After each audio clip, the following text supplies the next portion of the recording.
What is going on, guys? We are back playing some more Surviving with Mekanism version 10, and today we're going to be going over the Supercritical Phase Shifter.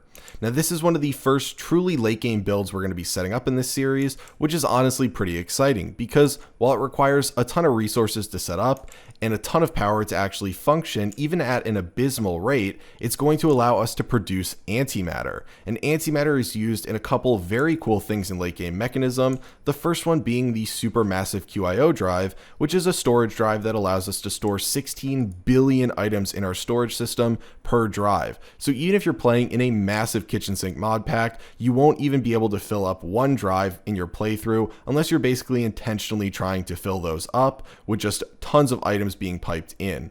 And then on top of that, we're able to make the gravitational modulating unit, which allows us to add creative flying to our mecha suit. And the mecha suit is already making us invincible, so it's pretty much just icing on the cake being able to fly around like we're basically playing the game in creative. So suffice to say, people are going to want to set this up pretty early on because it gives us some really cool stuff, but it's also not very easy to do because, like I said, it's extremely expensive, and it also requires a metric ton of power being pumped into it.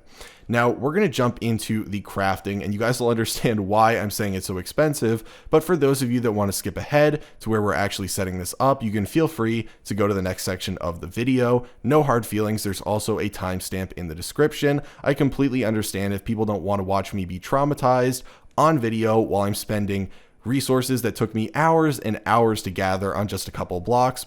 Okay, so for those of you who stuck around to actually watch the painful crafting experience, it should now be blatantly obvious to you why I said it was so expensive. We need a ton of polonium and a ton of plutonium to actually be able to craft this. Now, each SPS casing block, which we need 60 of, requires 4 polonium and 1 plutonium to make, which means it takes 50,000 millibuckets of nuclear waste just to make one of them, which is exactly why if we look over here, you can see that I did scale up my fission reactor just a little bit so I could produce nuclear waste faster. I did not care at all about actually getting more power from this thing. I really just wanted the byproduct, or what's supposed to be the byproduct, because we needed to make more of the polonium and plutonium. And that's actually ironically why a lot of people scale this thing up late game, is not for the power. There's way better ways to actually get power in late game Mekanism, but they do it because they want the nuclear waste. So you can see right here that we are going to be making a ton of SPS casing. We're going to be making 72 of it,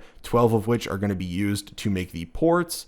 Much like every other multi-block structure we've set up, the ports are going to require 4 casing per one. So we're going to be making 3 ports using the 12 additional casing. We're going to be making a ton of reactor glass, a chemical crystallizer so we can turn the gaseous antimatter into an actual physical substance that we can use in crafting, and then we are going to be making a single supercharged coil, and that's just going to be upgrading the regular laser using a couple extra material and a couple pieces of polonium.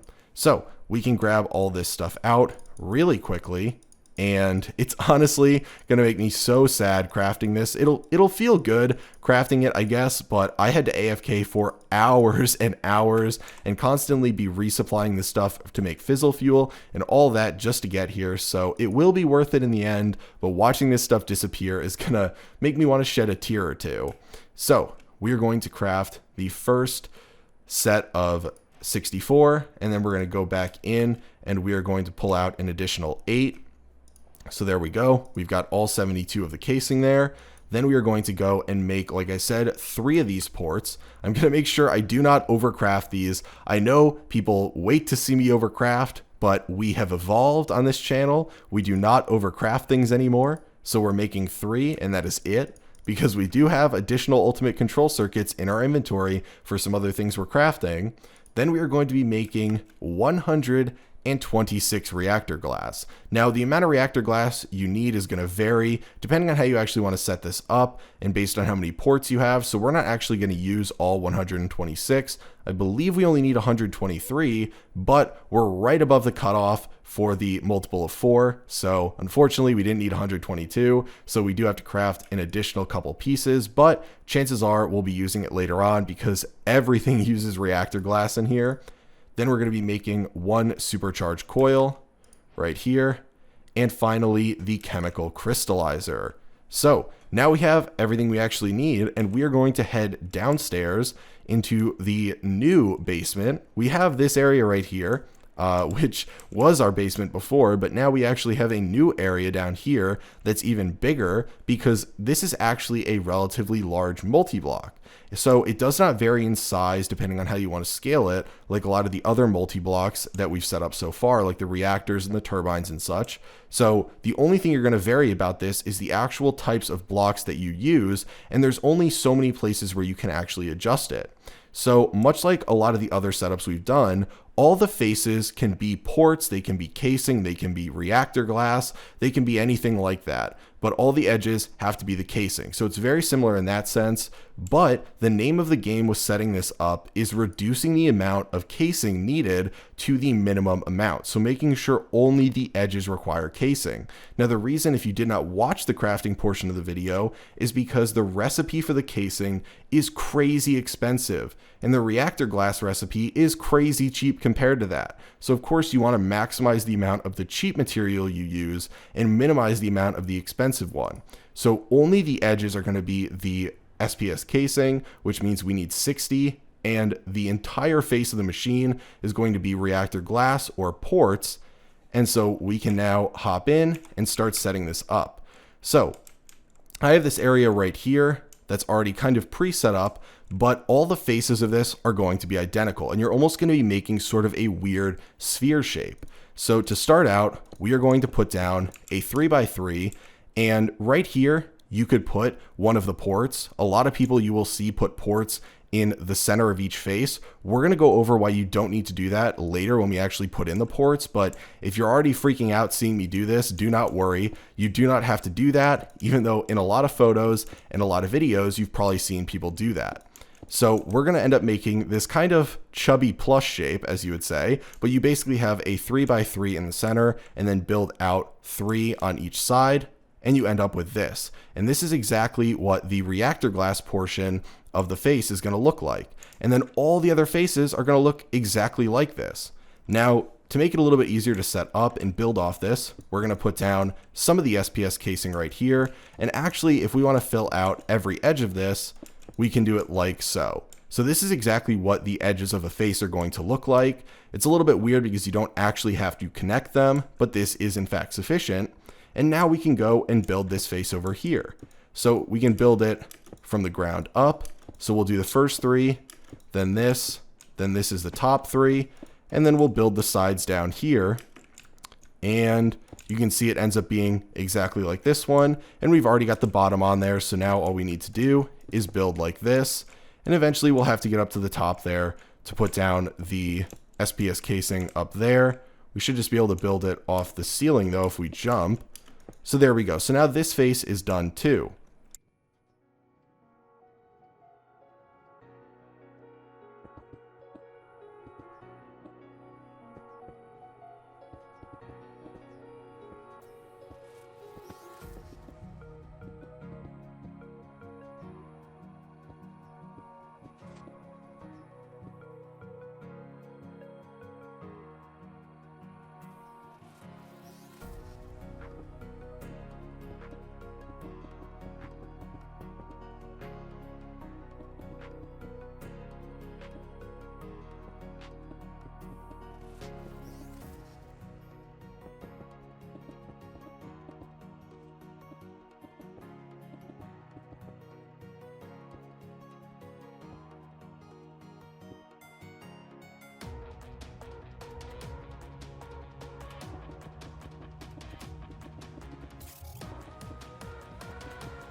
So this is the entirety of the actual structure. It looks pretty cool. It's kind of this weird sort of semi-rounded shape, I guess. It's not really a sphere, but the corners are kind of rounded. It's like a cube with rounded edges. From the widest portions, it is technically a 7x7 with rounded corners, so relatively large. And now we get into actually inputting and outputting stuff. So at a minimum, you are going to need 3 total ports on this. You can have more, but at a minimum, you are going to need 3 because you need 1 input for polonium, 1 input for power, and 1 output for antimatter. So we're going to actually set up right over here our inputs and outputs. And you might have noticed before that we actually had the ultimate pressurized tube right down here, and I do want to get that. Okay, well, we'll have to get back up here because we can't hop up on that. But this is where our polonium is going to be coming in from our setup up there. So we're going to come here and put down an SPS port. Now this should already be set on input, so it should be totally fine. Now we're going to have to input the power somewhere and output the antimatter. So I'm going to output the antimatter actually right here. So we put down another port and then use the configurator to adjust it to output so it turns red. And then lastly, like I said, we need to input power. Now, this is where I think a lot of people get confused. And that's because to input power, you need a port and you need a supercharged coil. But you've probably seen in a lot of photos and in a lot of videos, if you've watched any, that people put them on every single face. They have a coil. Some faces, they can completely fill up the face with coils. They can have multiple coils and inputs on a face. What you really need to know is that you can have 1 coil and it works totally fine. And that coil does not need to be on the center of a face. Yes, it might look more aesthetically pleasing, but it does not need to be on the center. Now, I think that's confusing to a lot of people. And technically, you only need 2 of these SPS ports and supercharged coils to actually get your maximum output of antimatter, because you are only able to get 2 millibuckets per tick of antimatter. That is the maximum rate you're able to produce it and output it. And the correlation between power being input and the production of antimatter coming out is going to be 1 gigajoule per tick equates to 1 millibucket per tick of production. So you can obviously scale it up or down, all the way up to 2 millibuckets per tick and all the way down to, like, you know, a fraction of a millibucket per tick, depending on how much energy you put in. But each of these SPS ports, if you look at it, is able to put 1 gigajoule per tick into the system. So at most, if you're supplying it with that 1 gigajoule, you only need 2 of these to actually get it to function at its highest rate. Now you can add more to make it look more visually pleasing, even if you do not technically need them.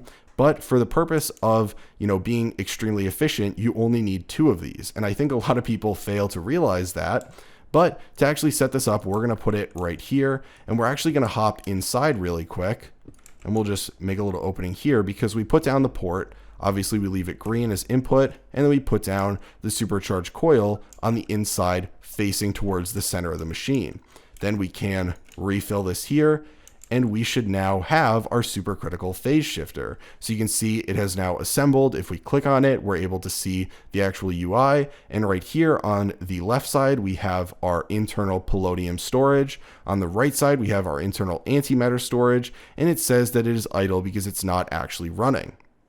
Now, if we look, there's only one recipe, and it's 1,000 millibuckets of polonium to 1 millibucket of antimatter. So you need to put a ton of polonium in here, but chances are if you were able to actually make the casing, then you're really not going to run into much of an issue with getting enough polonium to put it in here. Chances are the power is going to be the limiting factor when it actually comes to you running this. So we need to now set up the power, and I have a quantum entangloporter right here. So we're going to put this down. And I'm actually going to use lower tier universal cables to move the power up. The reason I'm doing that is because technically I actually don't want to waste. We don't have that much power coming out to supply all of it to this. And so if we allow it to, we're just going to be sucking all the power we have into this to produce antimatter, and we need it for other stuff. So until we have a better setup for power generation to supply this with the crazy amount that it can possibly use, we're going to limit it by making sure that the cables going in are going to make sure that not enough power is going in to totally suck our system dry. So we're going to set this to power, and we're going to make sure that on energy, it's setting on output on the top and putting power in. And so you can see it's traveling in now. and it's not putting too much in there. The SPS port does have internal storage, so it's going to go up to its 1 gigajoule. And now all we need to do is actually put polonium in to get it to function. And since the polonium is already hooked up on the bottom, all we need to do is head upstairs, and if it's not nighttime, then we should just be able to flick on our fission reactor and we will get some polonium. So right over here, make sure it's on 19 millibuckets per tick. We activate it, and if we were to run downstairs, we should now see that this is functioning. So you can see the very cool visuals. It's probably pretty obvious right now why a lot of people will put in multiple of these even if they don't need them, because you end up having all these really cool streams of like lightning going to the center point. But again, 1 is sufficient for us today, and 2 would be sufficient to reach the maximum power input. But if you look now, we're not even inputting enough power to come close to this actually functioning at a good rate. Because of the limited polonium production, this is kind of flicking on and off, so it's hard to see. Okay, so I decided to actually disconnect the energy from it and let a little bit of polonium build up in the system so we can get a good look at some of the stuff that's actually going on in here without it constantly flicking on and off due to our clearly insufficient polonium production, even for the very limited amount of energy we're putting in here. So chances are we're going to need a much bigger fission reactor, maybe multiple of them, to even get to a point where this is functioning consistently, but we can reconnect the energy, and if we take a look, you can see it's now active and not flicking on and off. We have 2.04 megajoules per tick going in, and even with that much power and a consistent amount of polonium for now, the processing rate is 0.02 millibuckets per tick of antimatter. And so right now, even after all this, we have 2 millibuckets, which isn't even remotely close to being able to make 1 antimatter pellet. We are 1/500th of the way there. So I'm going to disconnect this again for the time being so it doesn't keep flicking on and off. But now we can set up the chemical crystallizer, which is really easy. We're just going to slap it down, and honestly, it should be fine to just put right on this SPS port right here. And since we have it so that the gases are set to input on every single side, the chemical crystallizer already has the antimatter coming in, which is awesome. You can't even tell it's in there because it's almost a negligible amount. And then we just want to make sure here that we have energy on output on that side too, because the chemical crystallizer of course needs power to make the antimatter pellets. So that's pretty much it. Honestly, if we hook this back up, this setup is complete. Now all we need to do is increase the amount of power that we're getting, increase the amount of polonium that we're getting, and this setup will be able to produce us a ton of antimatter. So really, I know a lot of people tend to get intimidated by the supercritical phase shifter because it is a really big, really expensive, and requires a ton of power to actually function, but it's not too bad to set up, and hopefully you guys will be able to make some pretty cool stuff, some pretty great storage systems, and fly around with creative flying and impress your friends in your server now that you know how this works. Hopefully you guys found the episode useful today, and I will talk to you guys later. Standing in a glass bowl at the end of a black hole, cold, lost and upside down. Faces swirling past me, all my memories rolling fast.